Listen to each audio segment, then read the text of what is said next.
Selamat bertemu lagi Biochar Explorer. Saya harap pertemuan kali ini teman-teman dalam keadaan sehat walafiat. Kali ini kita akan melihat judul penerapan biochar dalam pertanian berkelanjutan.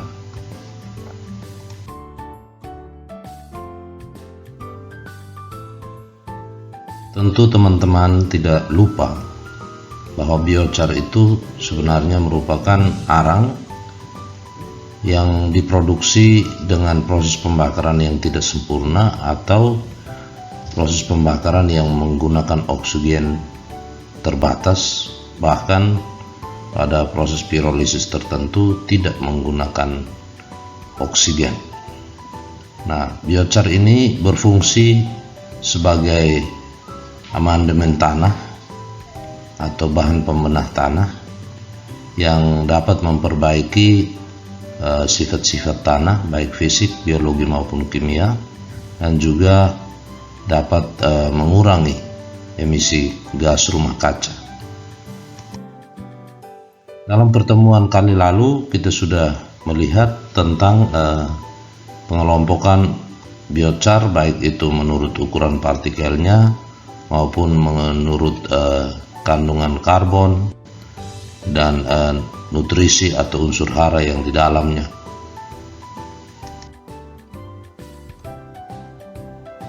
Biochar ini sendiri memiliki efek positif ya sebagai bahan pembenah tanah. Ini terbukti dari beberapa hasil penelitian bahwa biochar dapat meningkatkan efisiensi pemupukan di tanah tropis. Biochar juga meningkatkan kesuburan tanah di daerah tropis. Selain memperbaiki kondisi tanah, juga dapat meningkatkan hasil panen, baik tanaman pangan maupun tanaman horti. Seperti di daerah kami, di daerah lahan kering, apalagi yang jenis tanahnya tanah entisol yang padat keras, maupun yang tanah vertisol, di mana kerekatannya itu sangat tinggi, dengan aplikasi biochar juga dapat meningkatkan memperbaiki kondisi fisik maupun kimia dan biologi tanah, juga meningkatkan hasil tanaman. Nah, dalam aplikasinya biochar dapat diperkaya dengan tambahan nutrisi, baik itu dari pupuk organik ya, maupun dari sumber nutrisi lain ya. Di beberapa daerah yang masih menerapkan pupuk kimia, biochar juga bisa menjadi bahan yang dapat mengikat unsur hara yang berasal dari aplikasi pupuk kimia, sehingga tidak tercuci oleh air ya, terutama di daerah-daerah persawahan ya.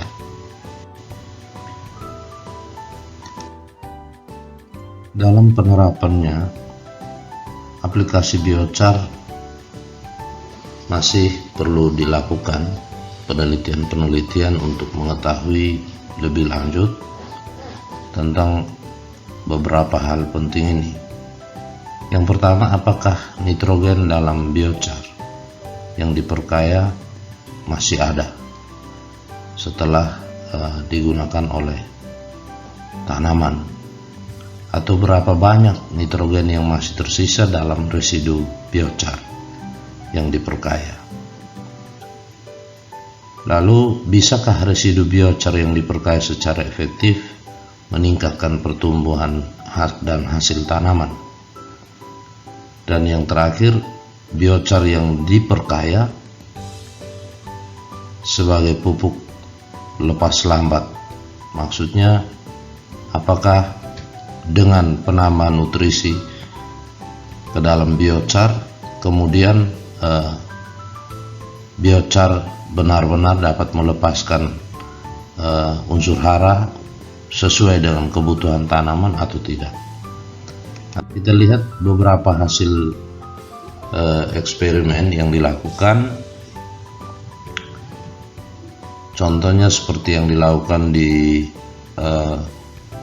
rumah kaca milik Universitas Tribuana Malang, di mana ada 3 jenis tanah, yaitu tanah asam, tanah netral, dan tanah berkapur.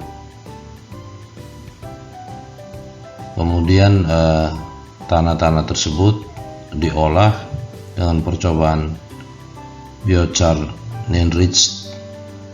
Sebelum percobaan ini pada 10 ton per hektar atau biochar diterapkan untuk panen pertama. Sedangkan data yang ditampilkan di sini itu adalah, atau hasil penelitian ini adalah percobaan panen kedua, ya. Panen kedua dari percobaan yang dilakukan ini, di mana biochar dari kotoran unggas dan tongkol jagung kemudian dijenuhkan dengan amonium sulfat, ya. Lalu perlakuan lainnya itu biochar dari kotoran unggas dan tongkol jagung dijenuhkan dengan asam nitrat. Hasil penelitian menunjukkan bahwa pertumbuhan padi di tanah asam yang telah diaplikasikan biochar, kemudian residunya itu diperkaya dengan NH4, menunjukkan pertumbuhan tanaman yang lebih baik, ya, atau tanaman padinya lebih tinggi dibandingkan dengan perlakuan lainnya, ya.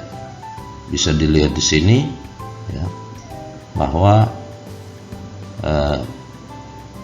di bagian ini, ya, penambahan NH4 pada residu biochar itu ternyata masih dapat meningkatkan pertumbuhan tanaman padi, ya, dibandingkan dengan yang lainnya. Lalu di tanah netral juga hal yang sama terjadi, ya. Tinggi tanaman masih kelihatan lebih tinggi pada penambahan NH4+, ya. Kemudian lagi di tanah berkapur hal yang sama juga masih terjadi, ya. Jadi penambahan NH4+, ya, itu masih menghasilkan tinggi tanaman yang lebih, ya, atau tanaman yang lebih tinggi dibandingkan dengan yang di biochar yang diperkaya dengan NO3-, ya.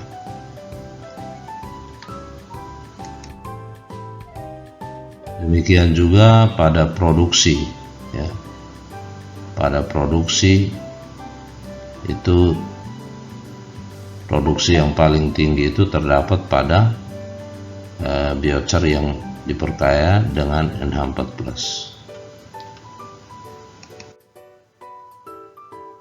Baik itu di tanah netral tadi atau tanah asam maupun pada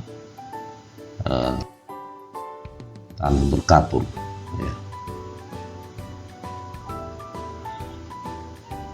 Tapi antara biochar yang diperkaya dengan NH4+ maupun NO3- itu tidak terdapat perbedaan yang signifikan, ya. Ini bisa dilihat datanya di sini, ya. Nah, secara keseluruhan biochar kotoran ayam memiliki performa yang lebih baik dibandingkan dengan biochar tongkol jagung, ya, pada eksperimen tadi, ya. Ini kelihatan kemungkinan disebabkan oleh tingginya P tersedia dalam biochar kotoran ayam. Hasil serupa juga mengenai dampak positif pengayaan biochar terhadap hasil tanaman, ya. Beberapa penulis ini menemukan bahwa dengan memperkaya biochar yang berasal dari kayu dengan larutan NPK dapat meningkatkan produksi biomasa jagung di atas permukaan tanah.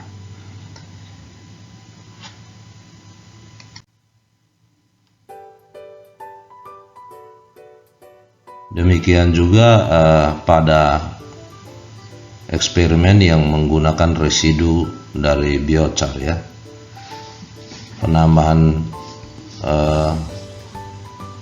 unsur hara ya, atau penambahan nutrisi dari larutan NPK yang kemudian terperangkap di dalam biochar, itu kemudian akan dilepaskan ke dalam larutan tanah dan tersedia untuk diserap oleh tanaman yang digunakan untuk pertumbuhan dan produksinya.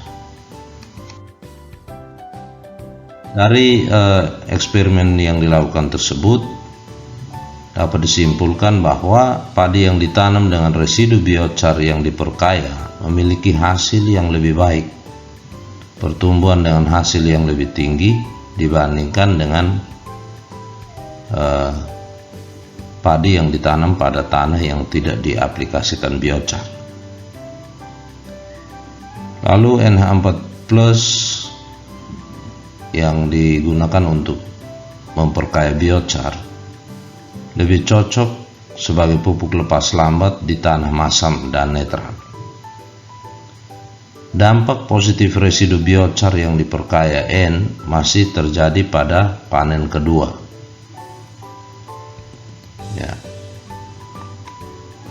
Nah, ini semakin menguatkan tadi untuk menjawab kurang lebih 4 persoalan yang mau dilihat dalam penelitian ini. Yang berikut, potensi penggunaan biochar yang diperkaya sebagai pupuk lepas lambat juga lebih diperkuat lagi dari hasil penelitian yang baru kita lihat tadi. Eksperimen lebih lanjut untuk melakukan standarisasi produksi biochar yang diperkaya sebagai pupuk lepas lambat masih harus dilakukan ya. Di kampus kami ini juga kebetulan kita masih kekurangan bahan-bahan seperti yang digunakan dalam beberapa penelitian tadi ini, sehingga kami di sini lebih banyak melakukan upaya pengkayaan biochar itu dengan kompos ya, dengan menggunakan kompos saja. Nah, beberapa hasil penelitian kami ya sudah menunjukkan bahwa aplikasi kompos biochar ya, jadi kompos yang dibuat dengan salah satu bahan tambahannya itu adalah biochar. Jadi selain bahan baku dari kotoran ternak, hijauan dan lain-lain ya, bahan organik lain, kita juga menambahkan biochar di dalam kompos sehingga kami sebut dengan nama kompos biochar.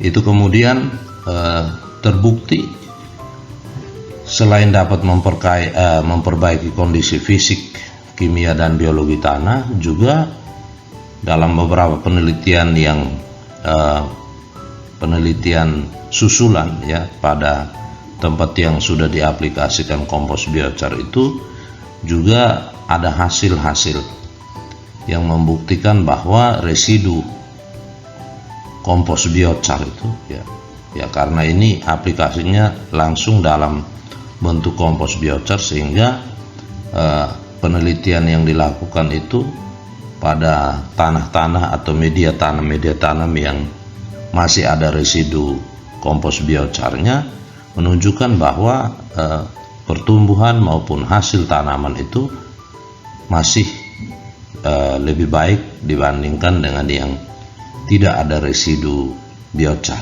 ya. Itu beberapa hasil penelitian kami yang barangkali bisa dilihat di jurnal kami yang namanya Savana Cendana ya. Nah, ini contoh dari yang tadi dilakukan oleh teman-teman di Tribuana. Ini ada contoh tanaman pisang ya yang tidak diaplikasikan biochar pada tempat penanamannya ini, dan ini pisang yang pertumbuhannya lebih baik karena di dalam tanah ini, tempat tumbuhnya pisang ini ada biochar, sudah diaplikasikan biochar. Baik, kurang lebih cukup sekian dulu beberapa hal yang dapat kami sampaikan terkait dengan penerapan aplikasi atau aplikasi biochar di dalam kegiatan pertanian, ya, budidaya tanaman. Sekian dan terima kasih. Tetap semangat, Biochar Explorer.